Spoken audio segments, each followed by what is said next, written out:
Good evening, everyone. Good evening. Before we get started, let me ask you, if you would please, if there's an open seat next to you, if you would slide in towards the middle. We have a number of folks in here who are standing around the edges of the room, and we'd like to, if we could, make the best use of all the seats and all the spaces that we've got. So if you would, slide in towards the center aisle, and if there's an empty seat next to you, please lift a hand so we can get as many folks' seats as possible.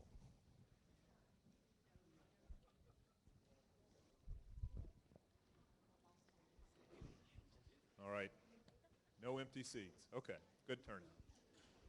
Well, ladies and gentlemen, my name is Ben Malacote. I'm the Vice Mayor of the City of Kingsport. And on behalf of the city, I would like to welcome you and thank you for joining us here at Congressman Rowe's Town Hall meeting on health care reform. We'd like to thank you for joining us in this beautiful new higher education facility. We're very proud of it, and we hope that you are too. This facility is about a week old.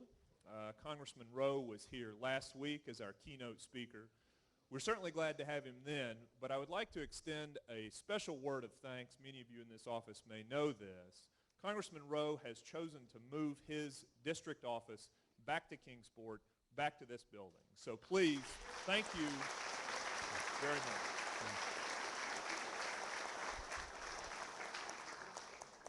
We're very glad to have you here. We're going to begin tonight's event with the Pledge to the Flag, which will be led by Jerry Allen, a good friend of mine, the president of Vietnam Veterans Chapter 979. Jerry, please rise, and gentlemen, remove your hats. Please face the flag. I pledge allegiance to the flag of the United States of America and to the republic for which it stands, one nation, under God, with liberty and justice for all.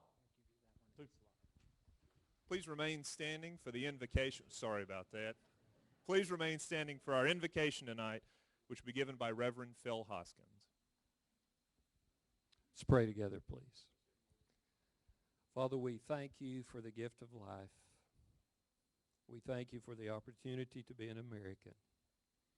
We thank you for the great opportunity to live in the 1st Congressional District of Tennessee. We're blessed. We thank you for this time that we have together this evening.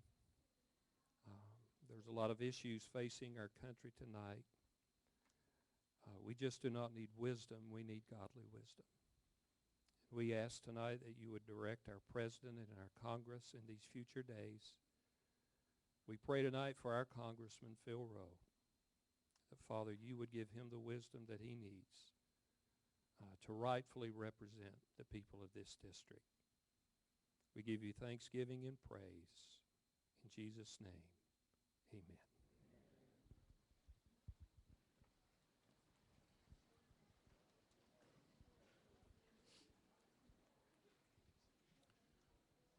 Well, thank you all very much for being here.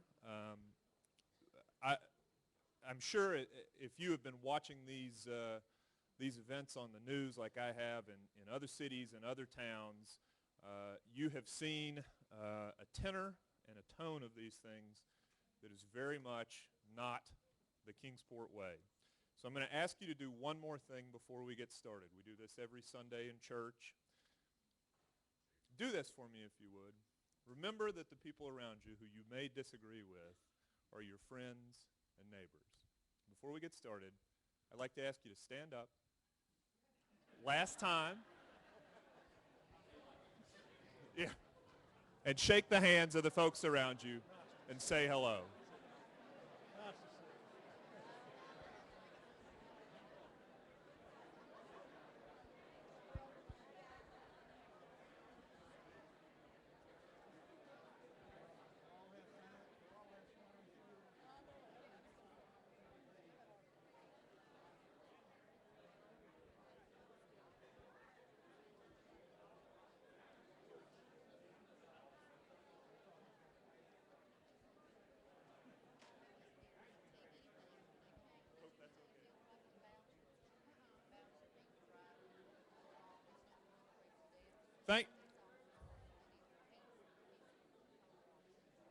Thank you all very much for indulging me in doing that. I think Kingsport is a special place. We do things differently here. I think we do things better here.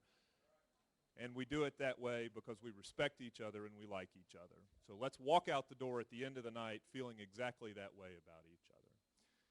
It is now my great privilege to introduce to you our congressman. I feel that God has blessed us by giving us exactly the right man for this time in our nation's history at this pivotal time.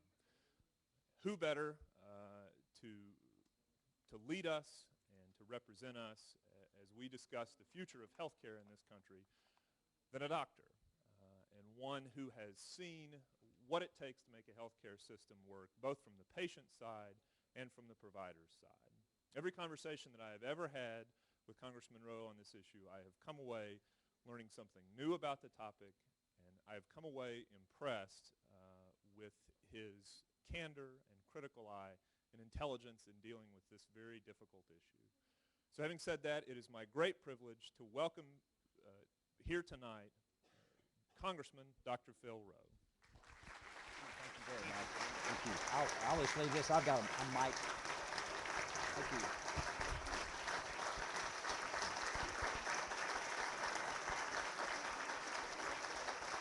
Thank you all.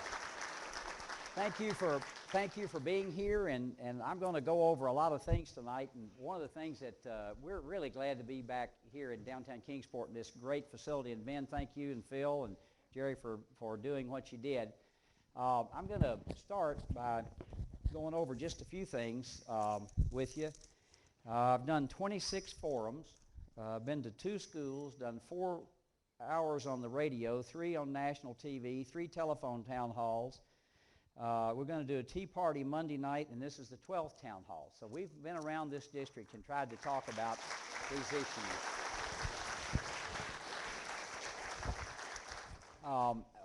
One of my staff was with me the other day, and he said, gosh, I've heard that 5 times today. And I said, well, you ought to be blessed. I've had to say it 5 times today. I am going to go very quickly through some things which I think that got us here to where we are. And what I want you to do tonight is, as Ben said, is to leave your partisan hat at the door. I'm going to talk about the issues, not about partisan politics. I was sworn in on the 6th, and it's really a whirlwind when you get started in this job. And we have had so much. A lot of the people who've been up there for many, many years have said they have never seen this much legislation in 8 months come out of Congress. And these are people who've been there 30 and 40 years.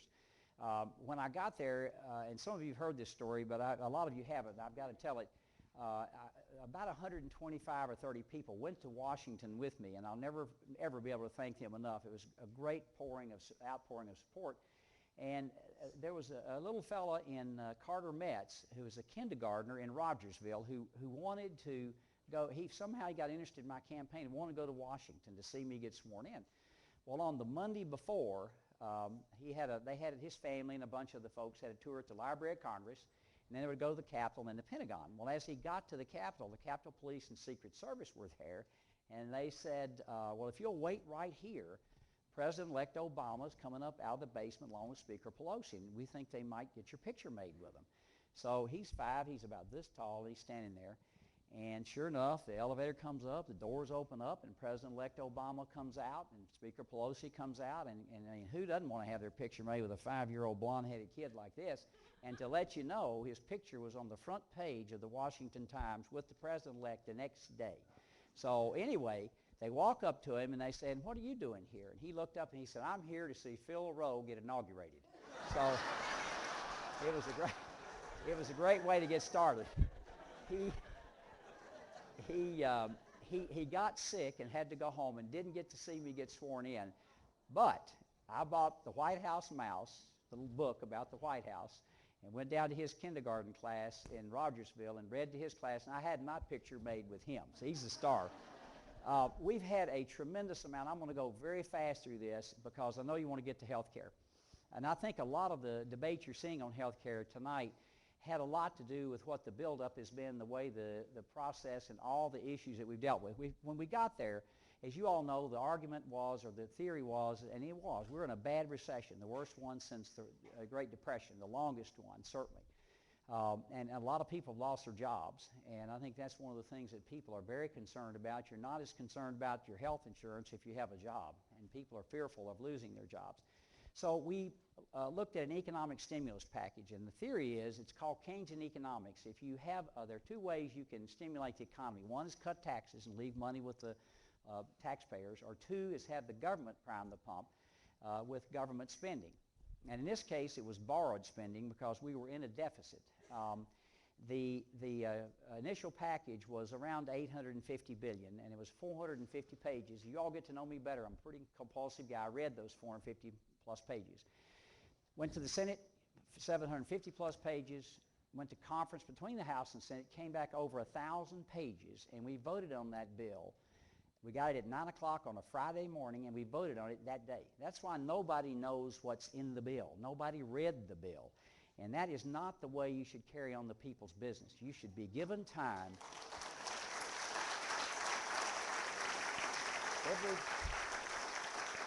You should be given the time to read this, because every one of us get the bill. I don't care if you're a Democrat, Republican, or what you are. We all are going to pay that back. And that's why you find various things in there later. You think, why in the world was that in there? Well, it was because good people didn't have time to read the legislation. Well, the Congress, there are 12 parts of a bill, of the appropriations bill every year. Well, the way we do the budget, you have to vote 12 different times. And last year's Congress had only passed 3 of the 12. So here we are operating on a continuing resolution, just keeping doing what you did last year. Every family in this room knew we were in economic trouble. Every businessman, person, woman in this room knew we were in economic trouble. And every city, county, and state did. What did they do? They all tightened their belt and cut back. What did the federal government do? It added 8% to last year's budget and passed it. And I brought it because I wanted you to see it. This one we didn't read either. This one is 2,000 pages long. And this was last year's budget right here. I can tell you I haven't read it. Right there it is. And that was passed right here, last year's budget, without any scrutiny, with adding 8% to it. Well, we then had the Troubled Asset Relief Program, the TARP. Remember that the banks were in trouble.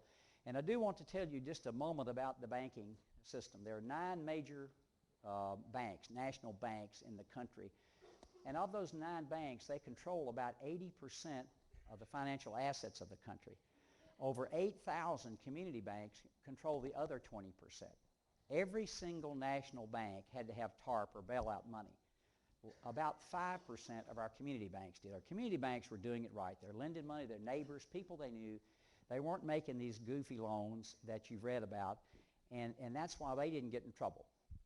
So we had the TARP, the $350 billion, on top of the $787 billion stimulus package. I was in the leader's office the end of May, and they said the current economists believe that in the third and fourth quarter, that's July through December, that the economy is beginning to pick up and to improve somewhat. And I said, excuse me, but is this the same bunch of geniuses that just said 120 days ago, if we didn't pass almost an $800 billion package, that the economy was going to go in the tank? They said, yep, that's the same ones. I said, well, how much of that money have we spent so far? And it was less than 6%. We've spent less than 10% of it so far, and if we spend it as fast as we can, we will have spent half of it in 2 years. That's how much money. And when I was driving home with Pam, my wife, one day it dawned on me how much money that was. You all remember when the local state legislators were working on the state budget problem of $800 million shortfall. And they spent months working on trying to balance the state budget. 1/10 of 1% of that stimulus package would have solved Tennessee's problems. That's the enormity of that much money. It's hard for me to even think in terms like that. My philosophy of government, and I was the mayor of Johnson City and a commissioner, and I know Ben and the rest of the mayor here all have a similar philosophy, and that is to spend less than you take in. It's not a difficult concept. When I went on the city commission in Johnson City, along with the help of a lot of other good commissioners and a good city staff, we were broke. We had about $2 million in the bank.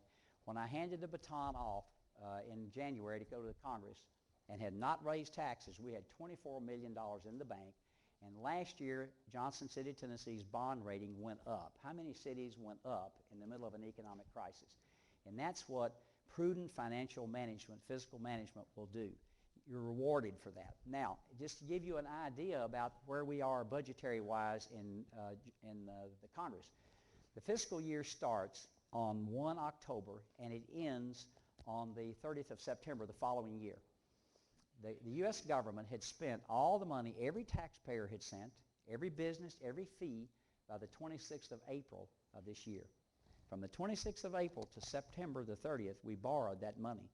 And we put that on our grandchildren and on us and on our future generations. And I think that current generations ought to pay their own way. So that's what we did with that. Well, I want to quickly digress for two things that I've done that you may find of interest. One is I was in the 2nd Infantry Division. I was in the Army in 1973 and 74. And before I go any further, as you can, I'd like to have every veteran stand and be recognized in this room and thanked.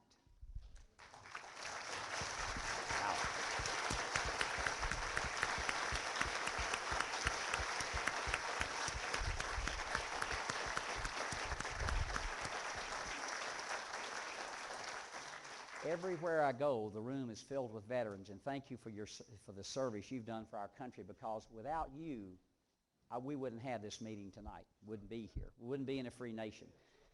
Well, I was offered the opportunity I was a young battalion surgeon, now I'm an old battalion surgeon now, to go to Afghanistan to see from battlefield injury to treatment in Landstuhl, Germany, to Walter Reed, and that was truly a privilege to go do that.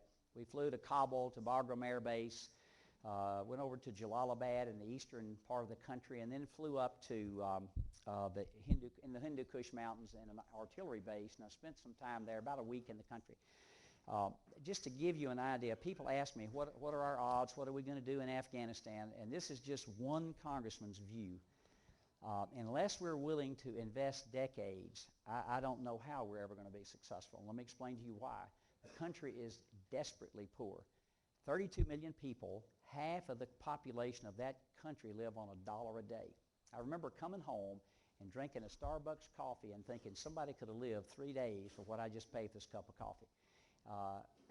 The children there, in Kingsport right here, out of every 1,000 children, probably 7 of them will die because of prematurity or a congenital birth defect or some problem that the child has. There, it's improved to 190 deaths per 1,000 live births. And if I were in a room full of children, almost half of the children don't reach age 5. The average life expectancy is biblical. It's 43. So there is a huge problem there, way on past military. It's just basic infrastructure. Well, if you're not killed on the battlefield, you have a 98% chance of surviving your injury. And every group I've gotten in front of, I promised the commander of the 101st Airborne I would thank every group I got in front of, and I've tried to do that, for the equipment, the training that we've given our soldiers to protect them. And one is the heavily armored vehicle called the MRAP. And since we've had that in Afghanistan and Iraq, we've only had 1 death from a roadside bomb in that.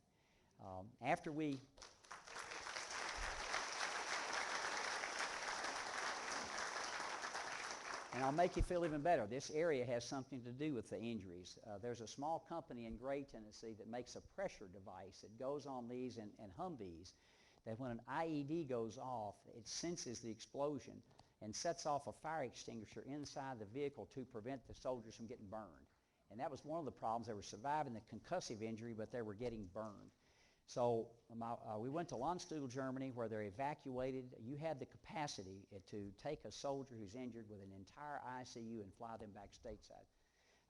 And I want to also tell you, I hear a lot of things about the American people. And I look around this room, and I want to tell you that the people in this country are great people. I don't care whether you're a Republican or a Democrat or have no political affiliation whatsoever.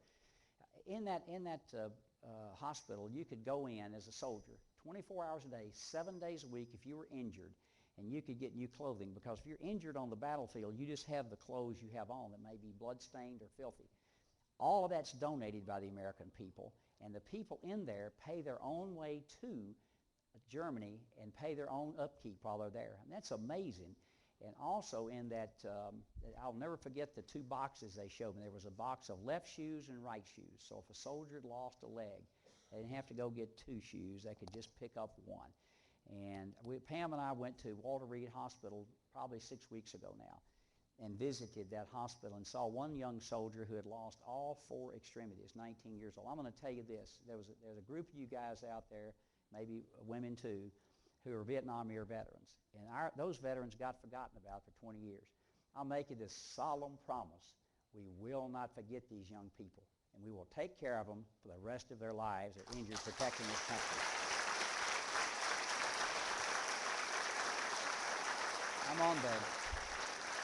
I'm on the Veterans Affairs Committee, and I will make you veterans that promise. We can't make it perfect, but we can do the best we can for that young man who's going to spend the rest of his life dealing with that injury. Now, I'm the kind of guy you got to kind of show me.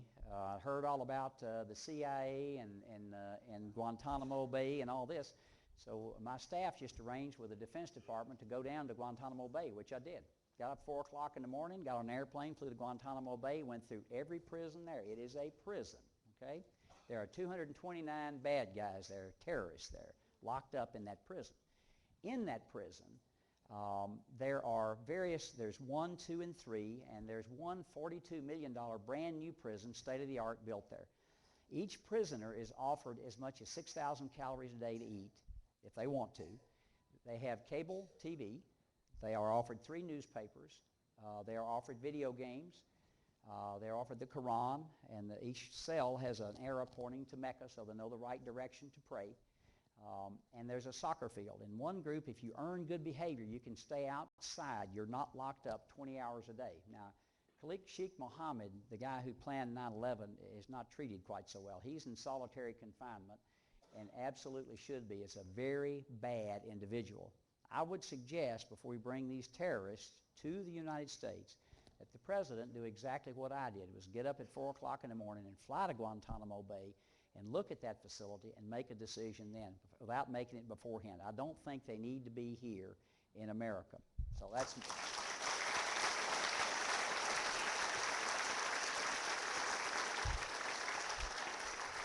One other quick thing, and then we'll get to health care. And I'm not going to go through the science. We'll be arguing about it for a month. But the theory is that the earth is warming due to human activity. That's one of the theories that's out there. And there's legislation that's been passed called Cap and Trade that is going to address this issue. And this is the bill right here. Basically what it says is that we're going to limit carbon dioxide emissions, and the Clean Air Act that was passed in the 1990s gives the EPA, the Environmental Protection Agency, the right to name what a greenhouse gas is. Well, CO2 is what we breathe out and plants use to grow. And there are about 28 billion tons of CO2 emitted in the world every year, and America emits about 6 to 7 billion tons. So the idea is this: we're going to cap these emissions at 2005 levels. And if you emit more than that, you're going to have to pay a tax per ton of CO2 emitted. If you pay less than that, you'll get a credit for that. And these are going to be traded on the stock exchange. That's the job I want. I want to trade it. I want to provide no value. I'm just going to get me some money when I trade these either way. So in this bill, though, and I'm going to tell you one of the problems I have with it, standing right here, it taxes everything that's carbon. That would be oil, natural gas, or coal. And right here where we stand, Eastman Chemical Company makes stuff out of coal. They use 60 carloads of coal and employ 7,000 of our neighbors and friends in this wonderful, wonderful with this wonderful company. If this were fully implemented without some changes, it could essentially eliminate their profit. And I'll tell you how I would approach this. In Johnson City, we won the Green City of the Year award in the state of Tennessee while I was mayor, and won the National EPA award for the use of the greenhouse gas methane. But we didn't use a stick, we used a carrot. What I would say to Eastman, I would say, okay, you made $300 million last year. What we're going to do for you is, if you cut your CO2 emissions, we're going to let you keep some of that money. They've got enough PhDs in organic chemistry. They're smart people. They will figure out how to do it. I guarantee it. What this bill also does, it's been tried in Europe to show you when politicians get involved how things don't go quite as they seem. In Europe, what they did was, okay, let's say you've got a company that uses a lot of energy. And you come to me and you say, Phil, you're killing me with this cap and trade stuff. I got to have an allowance. So when a ton of CO2 was first allowed, it was 30 euros, which is about $40, $45. So that's what it cost you to emit a ton. And when you're talking about billions of tons, you get an idea about how much money we're talking about. But I give you an allowance because it's hurting your industry.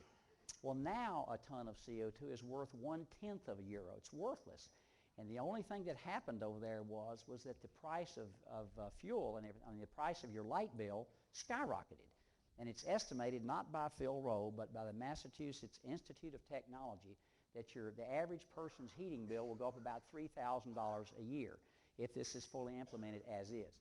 Now, Spain has already tried it. For every green job they created, it cost $770,000 to create that job, and it cost 2.2 jobs. So we can do this. We can help the planet without breaking the bank. I brought an amendment to the House Rules Committee. This is mundane stuff, but to get an amendment through there, you have to go to the Rules Committee, and it has to be labeled germane to the bill. Well, it's a very simple amendment. I don't agree with this legislation, but if we implement this legislation, let's be sure that India and China do the same thing so the playing field is level. It never got to the House floor, never got a vote on it. Now, this bill, I wrote 3:09 a.m. on here, and I wrote that on there because this is a manager's amendment to this bill. It was put out at 3:09 a.m. on a Friday. Somehow we like to do that and then get out of town. I want you to look at the size font this is.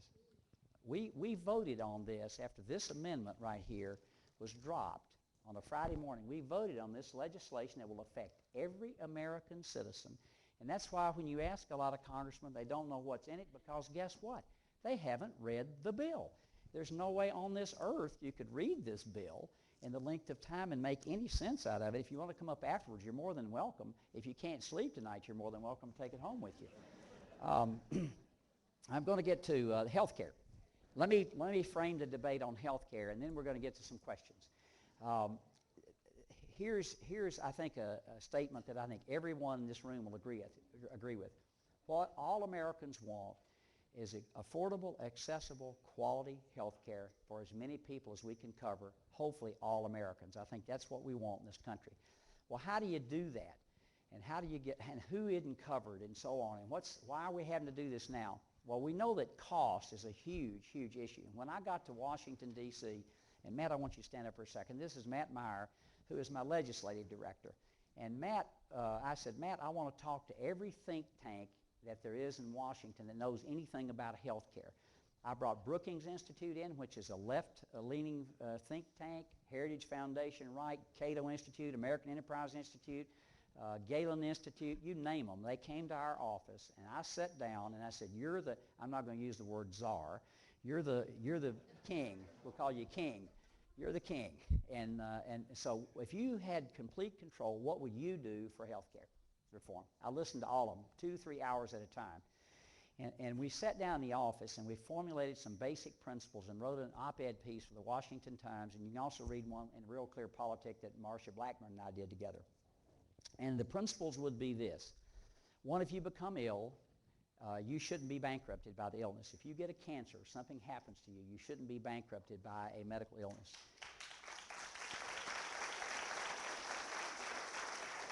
Number two, if you lose your job, you shouldn't lose your health insurance coverage. Number three, if you have a pre-existing condition, and I saw it all the time when I practiced medicine, you should be able to buy affordable health insurance. Easy. Number four, everybody ought to have to pay a little something. You ought to have to pay something to come in. Nothing should be totally free. In other words, everybody ought to have a little skin in the game, and I'll explain that in a minute. Number five, 4 or 5, if you're an individual like I was last year, when I practiced medicine and worked for myself, my health care benefits were tax deductible.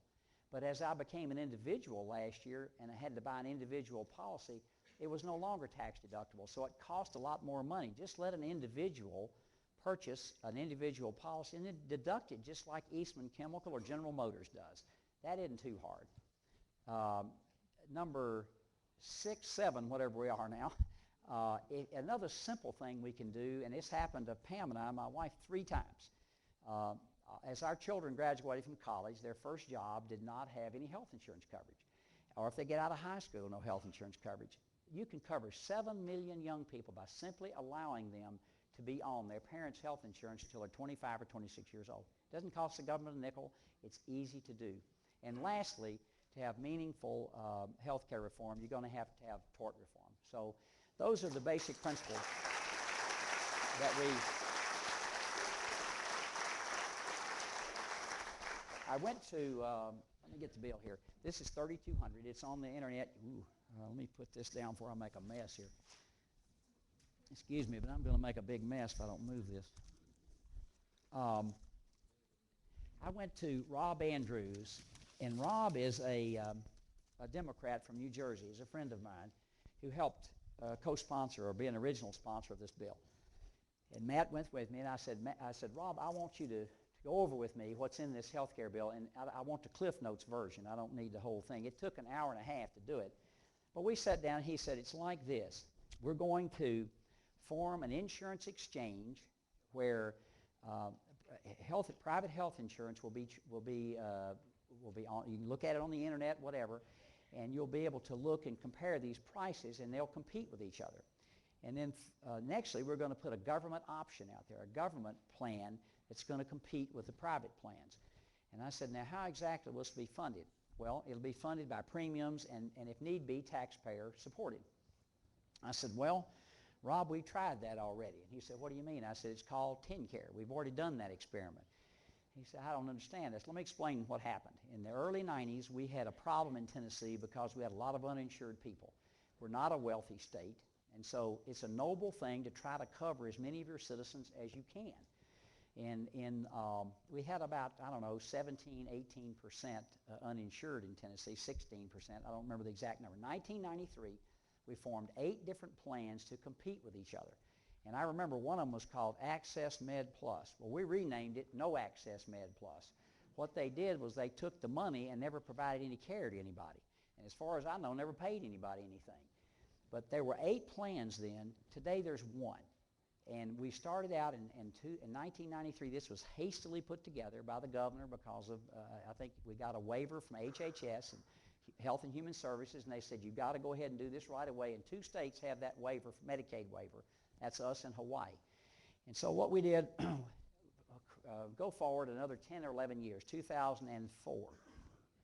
In 2004, the budget had swelled to almost 1/3 of the state budget. It took almost all new state dollars. That's when we had the argument about an income tax. You all remember that? And we had a situation of runaway. It had gone to $8.5 billion. It had tripled in price. Well, we also found out that 45% of the people who had TennCare had private health insurance and dropped it. Well, why did they do that?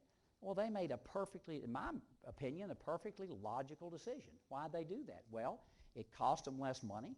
It was first dollar coverage. You could go to the doctor as many times as you want. Prescription cost nothing. And so when that happened, what did we get for that? Well, we covered a lot of needy people. I saw them. I'm the guy that had to get up at 3 a.m. in the morning, go to the emergency room, and see somebody without health insurance. I've done that, delivered women without health insurance, insurance. But it was breaking the bank. And what we found out was I went to the providers, the hospitals, the labs, and so forth, and I said, what percentage of the cost does TennCare pay? Paid less than 60 cents on the dollar of providing the care. The uninsured paid somewhere in between, and Medicare, not Medicare Advantage, but Medicare, standard Medicare plan pays between 80 and 90% of the cost. Well, they got to pay the nurses and pay the light bill and the water bill, so guess what happens? That cost got shifted to the private insurers, and that cost has been estimated to be anywhere between $1,100 and $1,800 a year for families that you're being paid a tax that you don't really see. Just means your health insurance premiums making it go up even more than it should have. So I said, in my opinion, what will happen is you'll see companies in this particular plan they're talking about requires an 8% of payroll tax for a small business. If you have a business, a landscaping business of 20 people, whatever your payroll is, you'll pay 8% to the exchange or the public option. And if you don't buy health insurance, it costs you as a tax as an individual 2.5% of your gross income. It's to encourage you to buy it.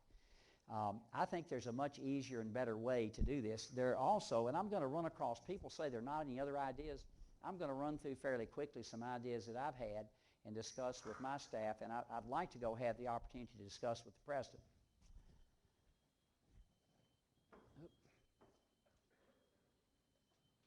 There we go. Who are we looking at? The current problems. 47 million uninsured. Now, I'll go through this fairly quickly. Of the 47 million uninsured, 10 million we think are illegally in this country. And as you all know, if your baby is born in this country, you're a legal citizen. And in Houston, Texas, at Ben Taub Hospital, about 80% of the babies born there are to illegals. But once that baby is born, it qualifies for Medicaid, and the mother qualifies for Medicaid. So we pick up the bill at that point. So we've got about that. We've got, for some reason, I don't know why, we've got 10 to 12 million people in America who qualify for SCHIP, which is the State Children's Health Insurance Plan, and Medicaid, but never sign up. They're qualified, but they never get signed up to it. So you've got about another 10, 12 million people that are that. We've got about 9 million people who make over $75,000 a year and choose not to buy health insurance. You've got and these are mostly young people, and a lot of them would be covered with their parents' plan, or I think some incentives to get them to buy insurance. Another 8 million make between about $50,000 and $75,000, and some of them are families and can't afford it. And before I forget to, now we'll forget this, but don't say it right now, I'll go on. For those of you who make, with families of 5, less than $105,000 a year, you're not Medicare age, and your insurance plan does not provide prescription drug coverage, or you do not have prescription drug coverage. Write this down. Together RX Access. It's a program that doesn't cost any money to you. You get a card, and it can reduce your prescription drugs by 25 to 40%. So, and we've got that information in our office. We'll give you the number. Didn't want to forget that tonight. So what we're looking at is about between 10 and 20 million people who are under or uninsured. And that's the thing I think we've got to do, is to work on those folks, and we can do that. Now, principles to health reform: affordable options for every American, reduce regulations, more choice, coverage you can't bankrupt, you've got that pre-existing conditions, portable, skin in the game, equalized tax treatment, and insurance reform. And I can tell you that insurance industry does need reform. Why? Costs are exploding. Insurance shields consumers from the actual pricing. Payment for quality, quantity right now, not quality. We need to change that. The new technology costs a lot of money. We know all the new cyber knives and MRIs and robotic surgery is expensive. Tens of billions in fraud, especially in Medicare and Medicaid, and then liability defensive medicine we've talked about. Possible effects, no one really knows. Someone asked me on the TV interview that we did just before this about the unintended consequences. Lewin Group estimates that 114 million will lose, means they'll just transfer their coverage to the public option. And payment to physicians tied, and we know that certainly 80-90% of the cost, we've talked about the Medicaid.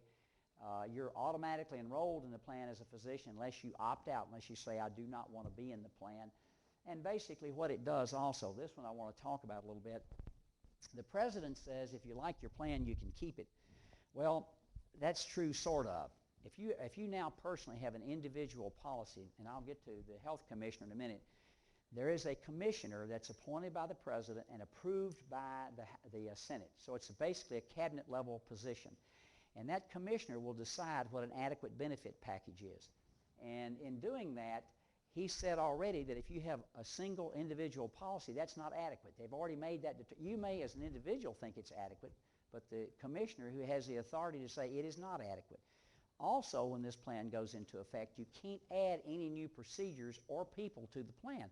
There are 7 million people who get their insurance that way. Means you'll have an older plan, and who wants to have a plan that doesn't have the newest things in it? So that's what will happen. You'll just get out because it won't be an adequate plan. And then in tax individuals who do not purchase health insurance, I've talked about that, and an 8% tax on the Congressional Budget Office, the CBO, which is nonpartisan, estimates that the federal spending will be at least a trillion over 10 years.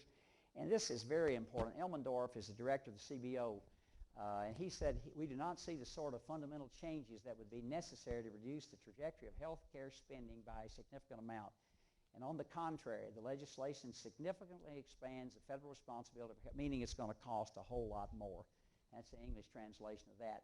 The program doesn't actually, if it was passed today, if we pass this Wednesday and we go back, it doesn't go into effect until 2013. So really that $1 trillion is over 6.5 years. So it's upwards of about $200 billion a year, and the out years are estimated to be even more. And you can see that. Now, you're going to, look, we've got to pay for it. We're going to cut 40 to 50 billion a year. The legislation may cut as much as 40 to 50 billion dollars a year out of Medicare. And by the time this goes into effect, guess what? The baby boomers start hitting Medicare. And we're going to add 3.6 million baby boomers to this plan. We're cutting 40 to 50 billion dollars out of it. So we've got the taxes, you can see. I mean, you're going to have to come up with some more money if it costs that much. There's no question about it. And they're going to be taxes.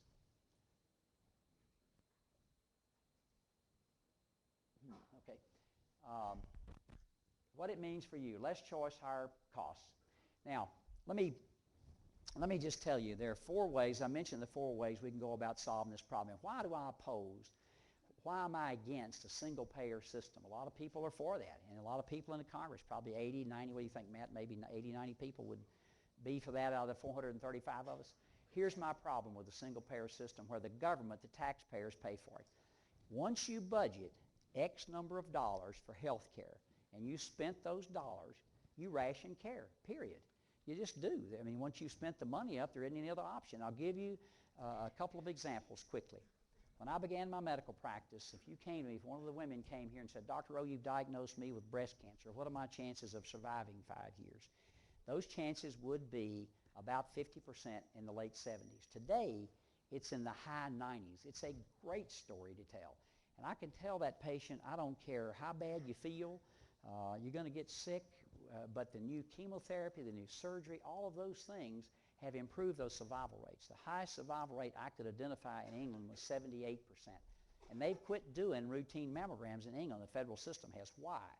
Well, they quit because they made a cost analysis. When you come in and you get a mammogram, it may say you have something and you don't. That's called a false positive. And then you have to go get a biopsy. Well, this biopsy is fairly complicated. I mean, it takes a radiologist and a wire and x-ray and digital mammogram, all that.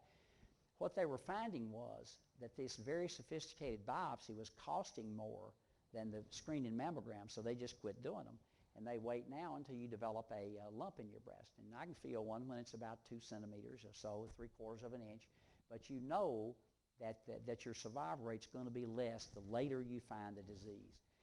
Also, in Canada, we've looked at elective surgery for orthopedic surgery for hips and things like that are delayed. So, and I can go in that when the question and answer period comes. So that's the reason I oppose a single-payer system. I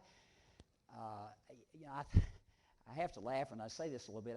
The government, when they passed the cash for clunkers, proved that if you get the incentives right, I mean, people will jump on it.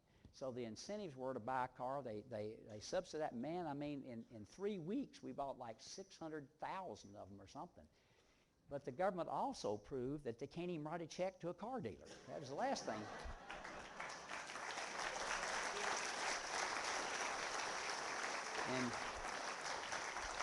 And to let you know, if they cannot run a $3 billion program, what in heaven's name do you think they can run a $2.5 trillion program? The decisions that are made by healthcare folks, by the people in this room, again, whatever partisan hat you have on, those decisions should be made between patients, their families, and their doctor. That's who makes the decision.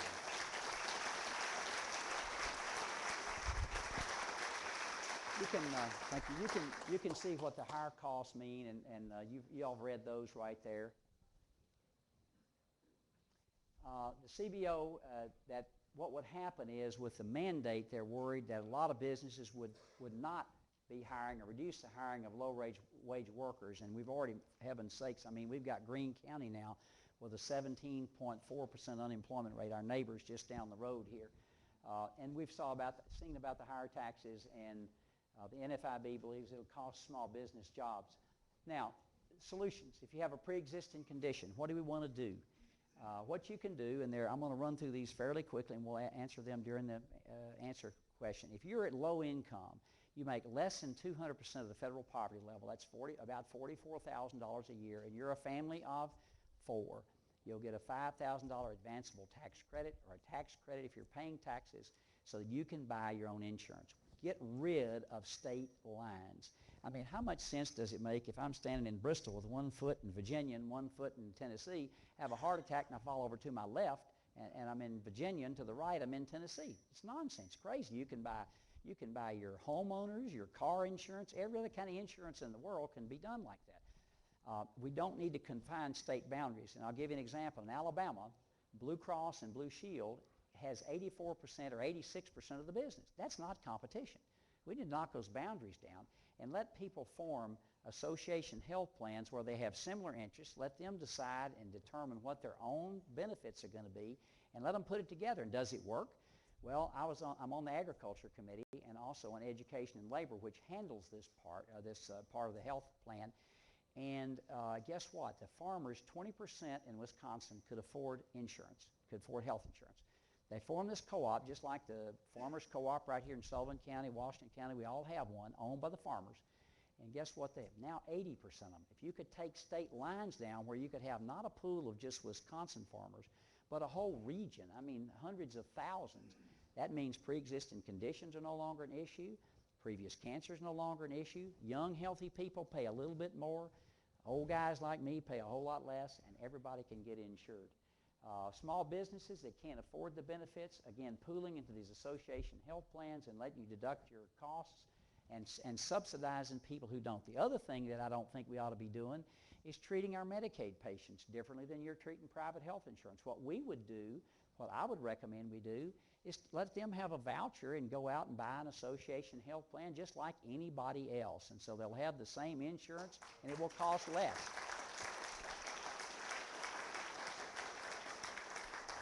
Insurance companies, there are thousands of forms. Let me just tell you right here. And the questions will start, you're defending.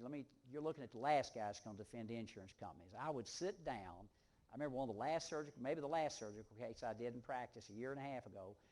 I spent as much time almost on the phone arguing with somebody about the care as I did doing a major surgical case. I timed it. I said, how long does this take? That's ridiculous to have to do that. And who should be in charge of those decisions? If the patient is in charge and has their policy, like in an association health plan, you'll be making those decisions, not some insurance company. And if your employer doesn't, it provides incentives to get high-quality coverage, and that's where I talked about the tax credit. And health coverage will be more affordable because of liability reform, fraud and abuse, and in health care savings accounts. Let me go over those just a minute, and then prevention, and then I'm going to stop. The preventive wellness part is extremely important. Let me tell you what we have to do as citizens. We've got to take responsibility for our own health care. When I was a physician and I'd have a pregnant patient come to me, I would sit down and give her the tools to help her with her diabetes, because I knew if her blood sugar stayed normal and the hemoglobin A1C stayed good, she would have a successful outcome. But I couldn't go with her. I could only equip her with the tools. So we're going to have to be doing that in preventive care, and there are 4 companies I can think around, 4 different businesses. I don't think they'll mind me mentioning their names. Free Will Baptist Ministries, BAE Corporation, Holston Munitions, Bank of Tennessee, the City of Johnson City. BAE has had no health insurance premium increases in 5 years. Well, how'd they do that? Well, they changed the incentives. Instead of overutilizing the system, they rewarded you if you took care of yourself, if you took care of your blood pressure, hypertension, cholesterol, all of those things. And guess what? It's worked great. And right here, I believe that this is a top-down, government-heavy approach instead of a grassroots. Listening to people like BAE and the City of Johnson City, where we have a wellness program, that's worked extremely well. Now, I will put this up and then we'll get done. I want to go, there are a couple of important slides here, parts I want you to see.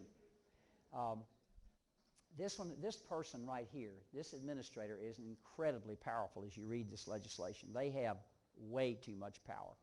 And the Health Benefits Advisory Committee up here is one that will make, and there are 27 people on this. 9 of them are appointed by the president. 9 are government employees, and the other 9 are from out in the country. There can be as many as 1 doctor on there. You don't have to, but you can have 1. So this committee right here will sort of decide what kind of benefit, and the commissioner will decide whether that benefit is adequate or not. What our seniors have been concerned with, you've heard about a death panel and all that stuff. Well, there are no death panels on here, but let me just tell you about why people draw that conclusion. Comparative effectiveness research is where you look at what a disease process, you look at the treatment of it, and you look at the cost of it. And what we've had 2 or 3 bills already that have not passed, but that will not allow you to use the cost part to administer care. And what right here the seniors are worried about is they have at the end of life, they have in this bill where you need to go by and see your primary care doctor and discuss these end-of-life issues. Now, I personally have done that in my own will. And seniors also know that 50% of all Medicare dollars are spent in the last year of life. And I was at a committee hearing, and they said, well, we got to do something about that. We got to, all this comparison. I said, look, I don't know when the last year of my life is. I mean, I may be now. I don't know.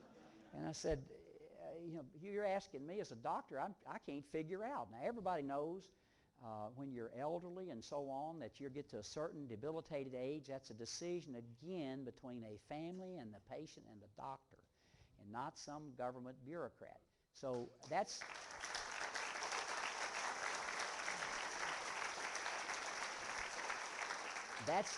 the worry that the seniors have. This particular right here, you need to get very familiar with this person right here, because that's a very powerful. Now, one last thing and we're done.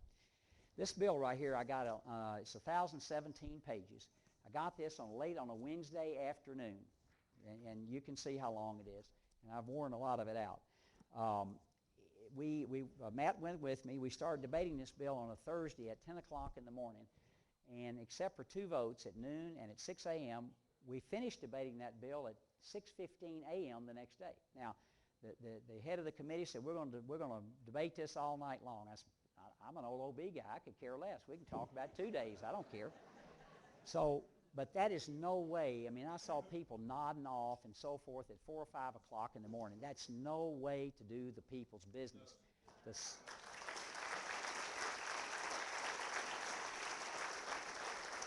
Whether you're for this bill or against this bill, you ought to have a right to read this bill and to understand what's in this bill. And I tell you, I have spent a lot of time, as my wife can tell you, going over this bill, and I'm still trying to understand things in it. Let me give you one brief example.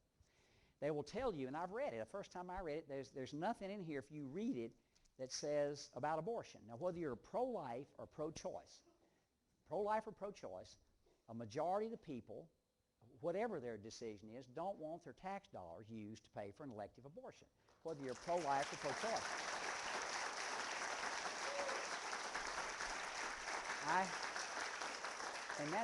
And that's not me talking. Those are polls after polls. Whether the pro-choice folks, a majority of them, do not want their tax dollars. You want to pay for it, fine. Clara McCaskill, the senator from Missouri, says there is nothing in here about it. Well, let me just tell you how I peel this onion back. The way this works is this, is that when the health commissioner, the guy there in the middle, will decide what an adequate benefit package is. And in an adequate benefit package are women's reproductive health services. And defined in women's reproductive health services are abortion rights. And the federal courts have said if you specifically do not eliminate that language and say taxpayer dollars cannot be used, they can be. And it's not in here. They're absolutely right. That's how tricky this is. So when you read this in detail, that's why you must read this in some detail. Now, I'm going to stop, and I don't think we have any more slides. I'm not sure. Oh, that's the end. Okay.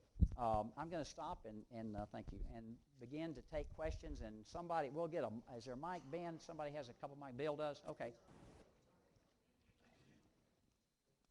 This gentleman over here. Well, here's on the front. Let's get the front. Let's get to Baptists first. They're on the front row. We'll get to Methodist in the back here in a minute. I'm a Methodist, so. I'd just like to know what individual Would you, I'd appreciate if you would stand, give your name, where are you from? named Leo Armstrong. I'd just like to know who writes these bills. Mr. Armstrong, that's a great.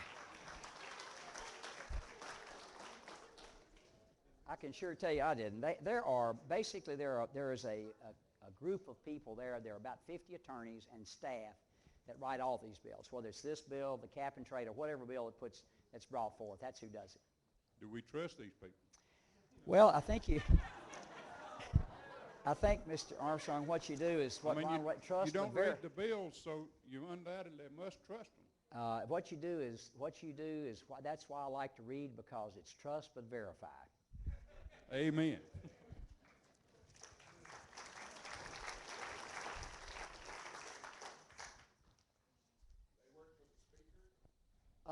Actually, they work for all of Congress. They do. They write all the legislation. Yes, ma'am, right here. Let's get you a mic, and if you could stand and give your name. Tell us where you're from. I'm Ginger from Johnson City. Ginger, okay. Dr. O, it is my understanding that during your career as an obstetrician, at one point you chose not to participate as a provider with the largest health insurer in the state because you did not want to negotiate your rates or accept standard and customary payment. Isn't that a pretty good indication to your constituents that you don't believe in affordable health care for the insured in Tennessee, let alone the uninsured? That's a very easy one to answer. Do you know anything about my background at all? Do you know anything about my background at all? I've delivered over 1,000 babies for no money whatsoever. None.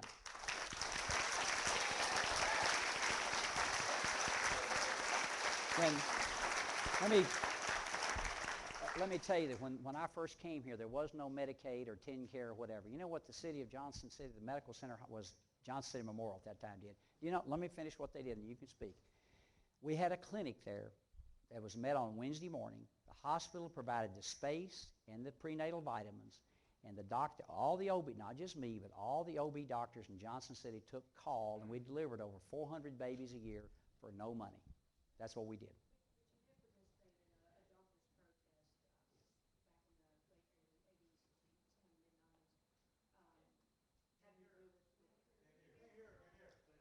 Let me tell you, what you're talking about is, here's an insurance company that comes in very heavy-handed and say, you're going to do this or that. And as a free American citizen, I can make a decision not to do that. But this was the largest insurer in the state that you weren't willing to accept standard and customary payment from, correct? That's go ahead. This was the largest health insurance provider in the state that you weren't willing to negotiate with, correct? Let me tell you what happened on that. Very simple. We're at the specialty hospital, okay? The medical center was a much bigger hospital. We were cut out of that plan. We weren't allowed to be in the plan. And when the medical center bought the specialty hospital, we got back in Blue Cross and Blue Shield. We got cut out of it. And so that's the kind of mess you're in now. One of the reasons that we got together with State of Franklin Healthcare with 70 providers is to negotiate with these heavy-handed insurance companies. I agree with you. We need health insurance reform. But we weren't allowed to be in some of those plans. At your last town hall, you mentioned how you didn't accept any kind of money from donators to fund your campaign. So you did self-fund your campaign? No. The way you can, her question is, her question is, and that's, we'll answer, let someone else get a question, is on funding of a political campaign. I may be the only congressman, I don't know, but I may be the only one there that did not take, does not, has not taken any special interest, big insurance company, big pharma, whatever. What I put in and what individual people like in this room put in, yes, I did from individual citizens because it's very expensive to run a campaign. But I don't take it, so when a lobbyist comes in my office, I know who I work for, and that's you, people, this district. I'll get to you. Representative Dr. Rowe, we appreciate what you're doing for us. Is that on, John Abe? I can't hear it. Can you hear me now? Now, great. Okay. First of all, I want to thank you for what you're trying to educate us and try to explain your positions. I want to thank all of you for coming. I think it's wonderful when the citizens are so excited about health care. I'm a nurse educator at King College, and I've studied the American Nurses Association 2008 proposal for health care reform. It covers very much the things you're talking about: access to care, quality of care, cost of care, and the health care workforce. We do need insurance reform. Now, personally, I would go farther than insurance reform, but I appreciate everything you said about insurance reform. As a minimum, we need health care insurance reform. At first, this was just an academic exercise for me. I was a teacher, and we were talking about what it means to reform health care, how much it costs, how do we get access, how do we pay for it. It was an academic exercise, and that was interesting. But then it became a personal question. No, I don't have a question. I just wanted to say that we do need insurance reform. She brought up, she did ask a question or state something that needs to be worked, that needs to be addressed, and she's an educator. Let me tell you how, when you listened to me earlier, what did I say? We needed quality, affordable, accessible health care. My concern is the access part. As we're going forward, we have more and more people that need care, and guess what? In less than 10 years, we've got more physicians dying and retiring than we are producing in America. And from a registered nurse's standpoint, if any of you all, any young people right there, listen, I can get you a job. We need 1 million more registered nurses by 2016. That is incredible. And we need to be educating these young people now. And it is let me tell you, a registered nurse, they work hard. And I have tremendous respect for what they do. Bill? He's been holding his hand up. Good evening, Congressman. Thank you for coming. My name is Jim Jones. I'm from Bristol.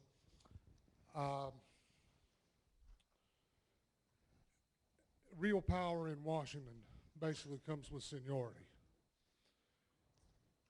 It takes time for seniority. You've stated that you're only going to serve for 10 years.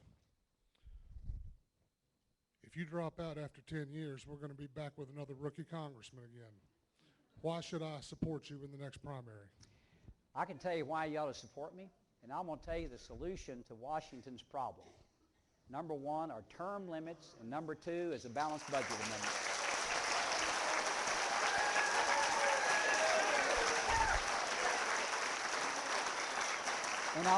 And I'll tell you why.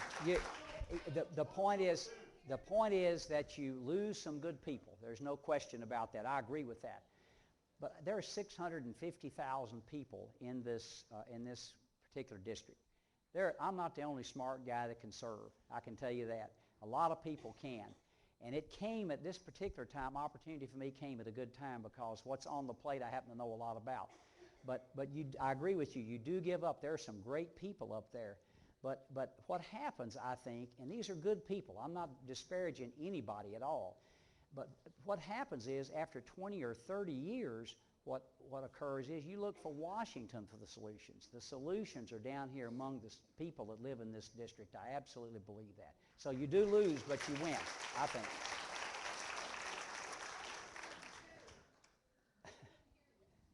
This lady right here with her hand up has been very patient. I had to write this down so I wouldn't forget. My name is Sharon Brown, and I have a medical condition. Where are you from? Kingsport. Kingsport. I have a medical condition through no fault of my own that if I were to lose my job tomorrow, I would be uninsurable.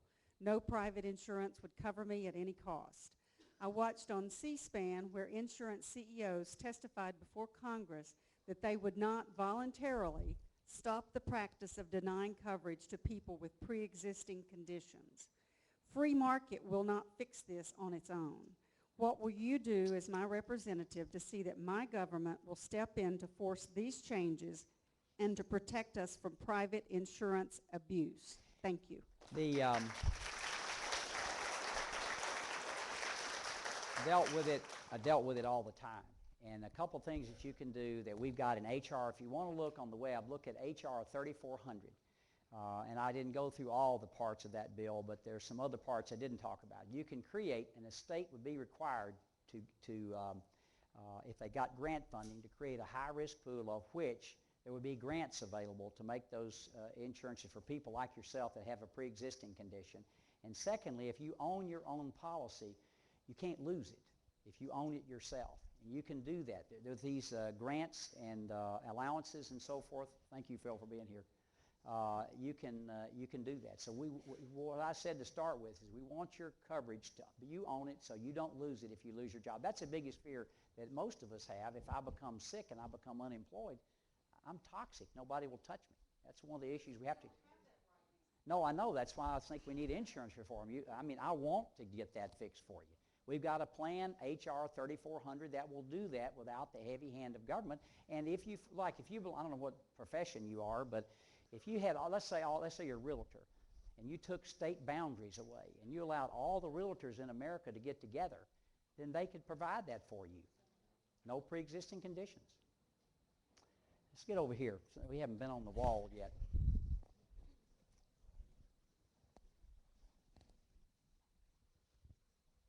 Dr. Robe, my name is Mac Harr from Piney Flats, and my question is away from health care. Okay. It goes over, do I understand that this administration in the office now has proposal not to give those who receive Social Security cost of living increase this year? Yeah, the way the question is a COLA, cost of living increase. The answer is yes. Right now there is no COLA. The one thing that I will tell the seniors, and Matt, you may have to help me with this, but if you can't get also, unless you're a high dollar senior, a Medicare premium increase either, because it's tied to you. So if there's no increase in the COLA, then there's no increase in the Medicare premium, in the Part B premium, right, in the Part B. But there will be in the Part D. I think it's $2 a month is what the planned increase is, but there may be something that occurs there when we get back. That's occurred. That information, as you pointed out, came out after we were on recess, and I think that'll come up once we get back. It's been calculated right. It'll be the same check. Oh, right over here. Let's go down the wall for a minute. Y'all have been very patient, and thank you. My name is Stephen Warhurst from Kingsport, and I had a request more than a question. Hold up close. I'm a member of a healthcare ministry called Samaritan Ministries, and it's a ministry where we pay as a family. We don't have insurance. I'm uninsured, like apparently a lot of people in the country, but I really don't want the federal government to pay for my health care, and I don't want to force my neighbors to pay for my health care, and I don't want to use the government to do it. But I do want to take personal responsibility for my own health care through this ministry. And it's a healthcare sharing ministry. Are you familiar with I'm familiar with it. Ministries? And those who are advocating healthcare reform are endangering this ministry. And I would like to be able to opt out of any federal plan. I don't want a federal plan, period. But if it's going to be there, I'd like the privilege to opt out of it and say, no, I don't want to participate. I don't want other people to pay my bills. I want to be free and pay my own bills.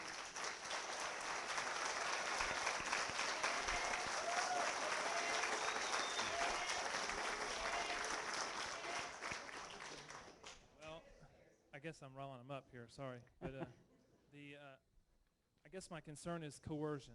I don't want to be coerced. I want to be free, and I want to ask you to support amendments. I have a letter here I'd like to give to you with a phone number you can call with Samaritan Ministries, and they're trying to get an amendment. We don't want anything to pass, but if something passes, we'd like to have an amendment where we can opt out and continue to care for each other's health care needs.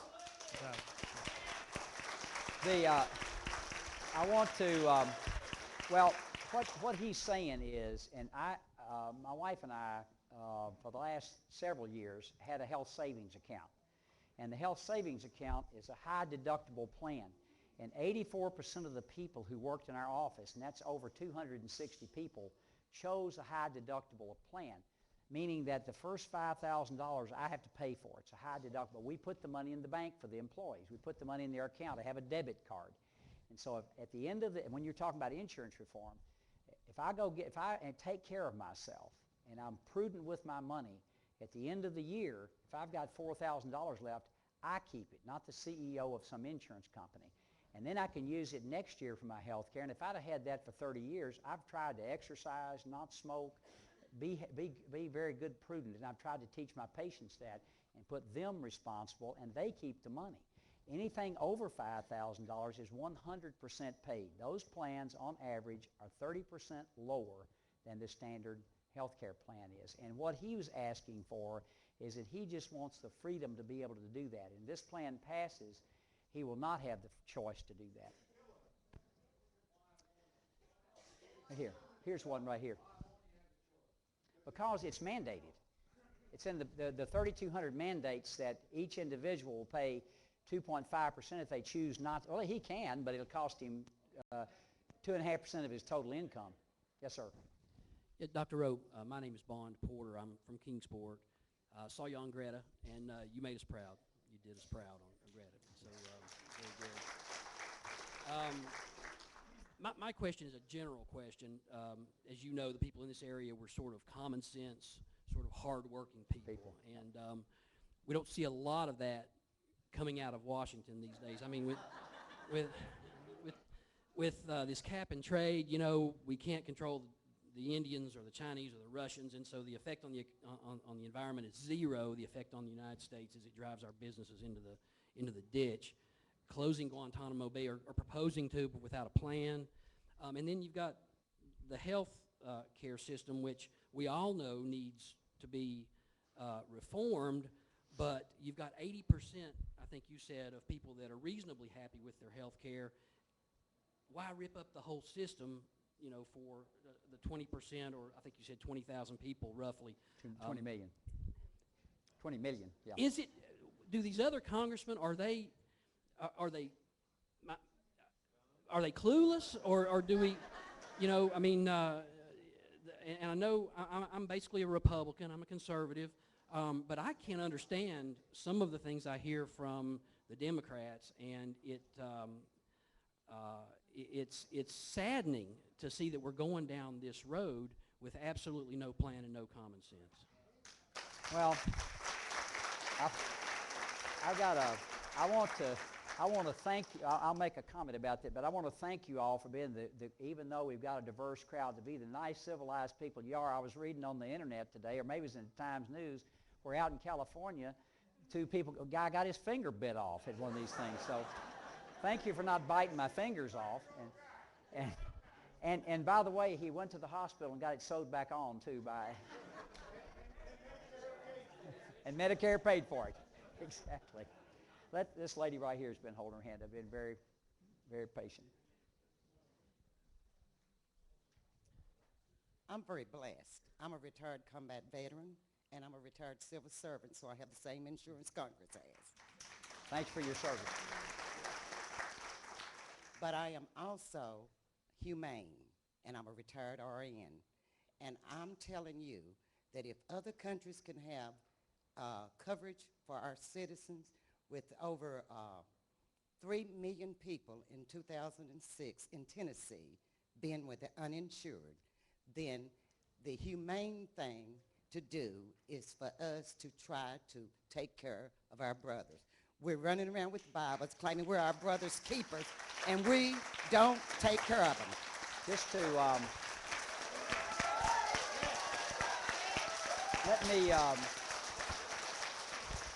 let me correct a little bit of your data. 90% of Tennesseans are insured, and that was in the paper this Tuesday. If you didn't read that, and it's less than 800,000. That's 800,000 too many, but it's a large number. It's not 3 million. And secondly, no one here wants anybody to go without health care. Number two, in this country since 1985, it is against the law when you come into an emergency room, and you know this as an RN, it's against the law to withhold treatment from anyone, legal or illegal. You come in, you get care in America. Now, let me tell you how compassionate a single payer, because you have a health insurance card, doesn't mean you get health care. And what happens, for instance, if you have a heart attack, the number I most recently read, and I'll take an individual example in a minute, was you have a heart attack in Canada. It takes you 117 days to get a bypass operation. And I absolutely will tell you, I can take you to the literature. We just had a guy that we know well up there who was worth $250 million, $250 million, went into a hospital with a heart attack, and they scheduled his heart cath for 6 months. He got on his private plane and flew to the Cleveland Clinic and got it taken care of that day.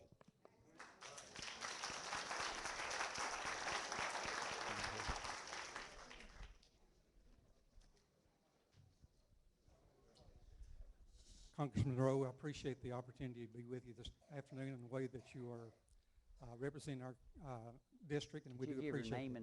and I'm Charles Roberts. I'm from Blumpville, Tennessee. okay. Thank you, Mr. Roberts. The question I have, I guess I'll put that in the form of a question at the end. But what I would like to say is we are looking at a drastic change in our country. And I see so much of things going away from the Constitution of the United States.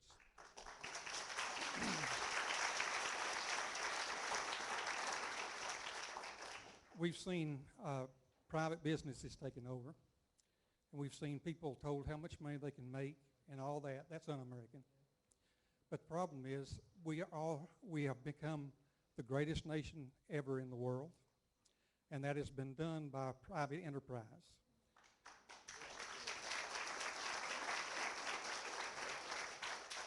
And I feel so much of their problems today is that we've got too much government telling the people what they can and cannot do.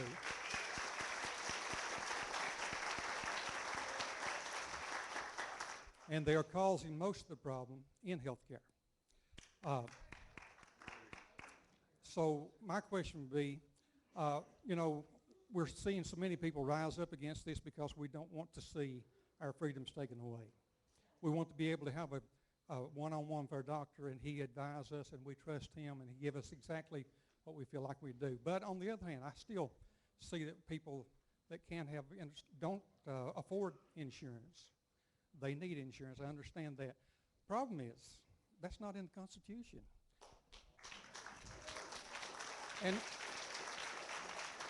the Constitution is what we must go by if we're going to be American. And if we go socialistic, then we're going to have problems just like all these other countries are having, rationing and everything else. We got problems with what we've got, and I understand we can work on those. The question is, I would like to see is, why can't we get less government and get more private people into the, involved in this, coming up with a free enterprise system that will work for everyone? Well, I agree. Just to let you know, to take me back to my old local, and again, I've never been in a partisan environment in my life till I hit D.C. I mean, as a mayor, a pothole's a pothole, a school's a school, a fire department's a fire department. Johnson City right now, which has grown dramatically, as you know, has fewer employees than it did 7 years ago, significantly few. So smaller government, more accountable to the people with low taxes. I've seen it work great, and it does. The problem with the federal government is there's no accountability. There is the two things that bothered me the most when I got to Washington, D.C., people have asked me that, is number one, the spending and the partisanship, and there's no accountability whatsoever. Let me give you an example. We've got people in this town, probably in this room right here, maybe a lot of people in this room don't have health coverage. We've got people who've lost their jobs, people who've lost their homes. We voted to send $50 million, and my wife is on the Humane Society board in Washington County.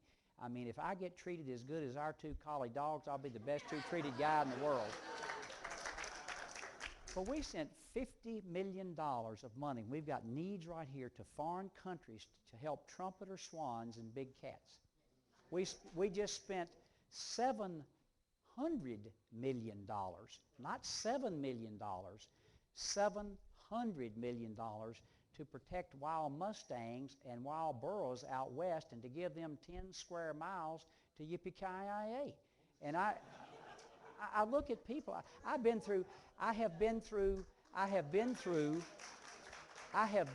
factories. I have seen people unemployed, my neighbors, people who need health care, and it breaks my heart to see us do that. I was going to answer your question a minute ago. This is fun. You'll enjoy this because you and I have right now the FEHBP, and that's the Federal Employees Health Benefit Plan. Well, about 4 o'clock in the morning, Joe Wilson from South Carolina brought up an amendment that said, well, if you think the public option is so good, will you accept this as your health care plan? Well, we got a voice vote. And a voice vote means there's no name attached to it, and that means you can say, well, yeah, I didn't agree with that. But then we got a final vote. Two of the committees, Ways and Means and, it was Ways and Means and Energy and Commerce, that's right, they voted not to include Congress. Why in the world wouldn't we live under the same rules that every citizen we're doing? That's one of the things that's wrong with this country.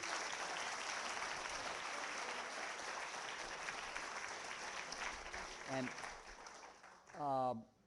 there's a gentleman back right there. That man with the... Dr. Rowe, I agree with you very much that it's about getting the incentives right.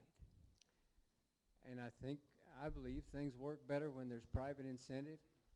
And I'd like your reaction to the idea of a system split in such a way that everything that's proactive, everything that's prevention and maintenance, most of service delivery, and even investigation of fraud and abuse, even some of the quality control and some of the better record and communications things, be just as incentivized and private and creatively and entrepreneurially motivated as we can manage, because the incentives are right, and we don't mind people making money if they have the right idea for keeping us healthy.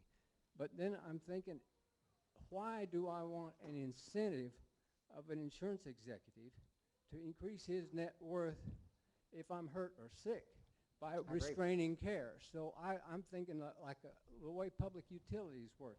They hire competent people, well-motivated, well-paid people, but they're not increasing their profit level for them or their shareholders. You wouldn't be talking about TVA, would you? Well, you know what I'm saying. Some public utilities are better than others, but the idea is not to increase the incentive for restraining care. If I'm talking about the backstop when you're hurt or sick, just that part of it seems to me ought to be a utility, and the rest of it ought to be just as creative as we can make it. You've described an association health plan to the T, and I'm not going to sit here for 1 minute when I'm arguing on the phone with somebody when I know that a CEO has gotten $24 million, and I know that could go to that patient's care. I agree with you 100%. We'll take a couple of more. This lady right here has been very, very good about waiting. You all have. Thank you.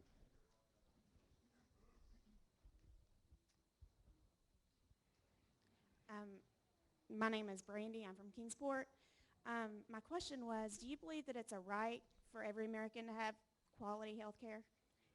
And I hope that you're not insinuating that the emergency room I'm sorry. is your earlier comment about the emergency room being not denying anybody health care. I hope that's not what you mean by quality health care. And does your HR 3400 include that as a right for everyone? Well, what it does, it provides the ability for everyone to get that. And what I said about the emergency room, EMTALA is a 1995 federal law that, 1980, what did I say? Did I say 19? I thought I said 7. Who knows what I've said as long as I've been talking these things. 1985 law that if you come into an emergency room, no, that's not the way. We're flooding our emergency rooms. I talked to one of my ER doc friends last night, and about 95% are outpatient visits, and about 5% are true emergencies, wrecks and broken arms and things like that. No, that's not the way we should access the system, but anyone can do that, is what I'm saying. By law, they can do that. No, I didn't make the idea that, and they can get quality. It allows everyone to have access, everyone in America. HR 3400 allows everybody an option to do that. We'll take one more We'll question. take one more. And okay, right here. You've been good. He got a lot of fingers.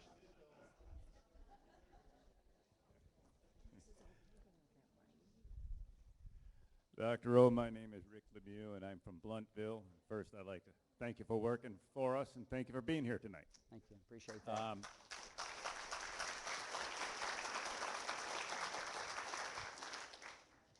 I'm one of the veterans that stood up a little while ago.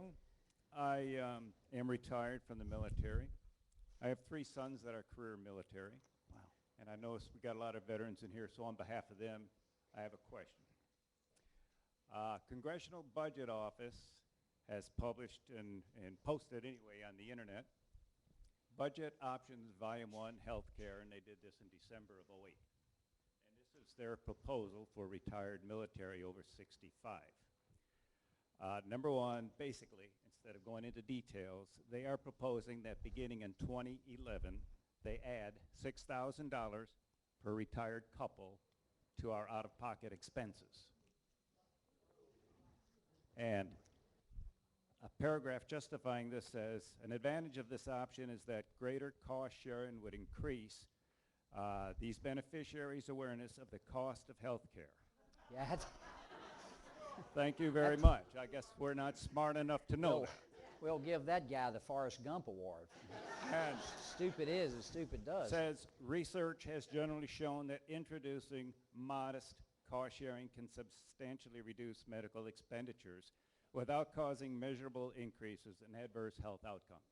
Modest, $6,000. We're not all retired generals. I would not call that modest, sir. I think your generals wouldn't like that. I don't think so $6,000 either. My question is this health care plan going to be partially funded on the back of these veterans? Okay, you've heard the question. I don't think it is. I've read the bill in its entirety, and I can't see, I can tell you right there, I know being a member of the Veterans Affairs Committee, it's a great committee to be on because it is nonpartisan. It's about veterans, and I can tell you, I didn't read anything in here that would change your TRICARE right now. And again, I peeled the onion and I found some stuff, but I haven't found anything in there. I want to thank you all. I can't tell you how much I appreciate you being here. And we're going to go back to Washington Tuesday. I'll be leaving. I'll be 1 or 2 o'clock on an airplane to go back. And I've done everything I could do in the month I've had off here to be in front of everybody I can. I don't think that you should be elected to public office if you're not willing to stand up in front of your neighbors, the people who put you there, and describe what your feelings are, and if you will, what your beliefs are. And I'll also tell you that we put an email out and write an editorial every week to describe our positions on everything we do. And I think you'll find that we've tried to be on television to explain this to the American people. And I can tell you right now, I know who I work for. And I work for the people of the 1st Congressional District, whatever political party you are. And we may have our differences on this, but in the end, we want to provide something that's affordable and accessible for all of you all. Please have a safe trip home. I appreciate you being here, and I look forward, hopefully, to seeing you in the very near future. We'll be, and our office is right down the hall, so if you're ever wandering around Kingsport, come by and see us. Thank you.